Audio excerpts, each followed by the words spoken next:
Boa noite.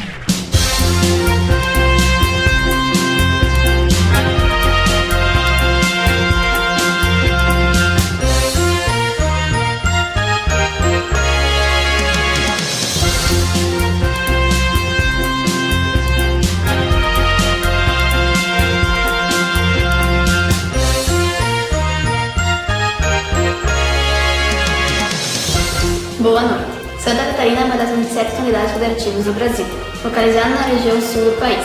É o 20º maior estado da nação, o 11º mais populoso, além de ser o nono mais povoado, com 293 municípios. O idioma oficial é a língua portuguesa. As dimensões territoriais abrangem uma área de 95.464.181 km², limitadas ao estado do Paraná ao norte e Rio Grande do Sul ao sul, Oceano Atlântico a leste e Argentina a oeste. Sua capital e sede de governo é a cidade de Florianópolis. Os índices do estado situam-se entre os melhores do país. Santa Catarina é o 6º estado mais rico da federação, com uma economia diversificada e industrializada. Santa Catarina situa-se no sul do Brasil e faz fronteira com a Argentina. Com 77% de seu território acima de 300 metros de altitude e 52% acima de 600 metros.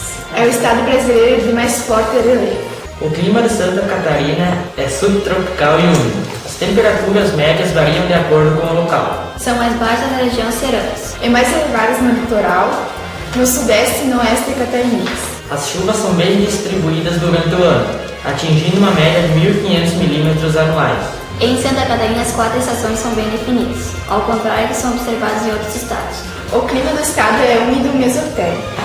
A cobertura vegetal do estado compreende 2 tipos de formação: florestas e campos. As florestas, que ocupam 65% do território catarinense, foram bastante reduzidas por efeito da devastação. Os rios que correm por Santa Catarina pertencem a 2 sistemas independentes, que têm como divisores de água a Serra Geral e a Serra do Mar. O sistema de vertente do Atlântico é formado por bacias, isoladas entre si, como as do rio Itajaí a sul, Tubarão, Araranguá e Tijucas.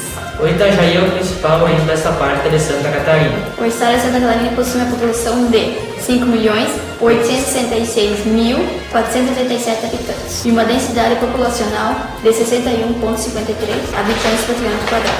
As cidades mais populosas de Santa Catarina são Joinville, Florianópolis, Blumenau, São José, Chapecó, Criciúma, Lages, Itajaí, Jaraguá do Sul e Palhoça. Santa Catarina é formado por mais de 50 etnias, sendo as predominantes descendentes de portugueses, alemães, italianos e, em menor média, índios e africanos. Tenha uma boa noite e até a próxima. Tchau!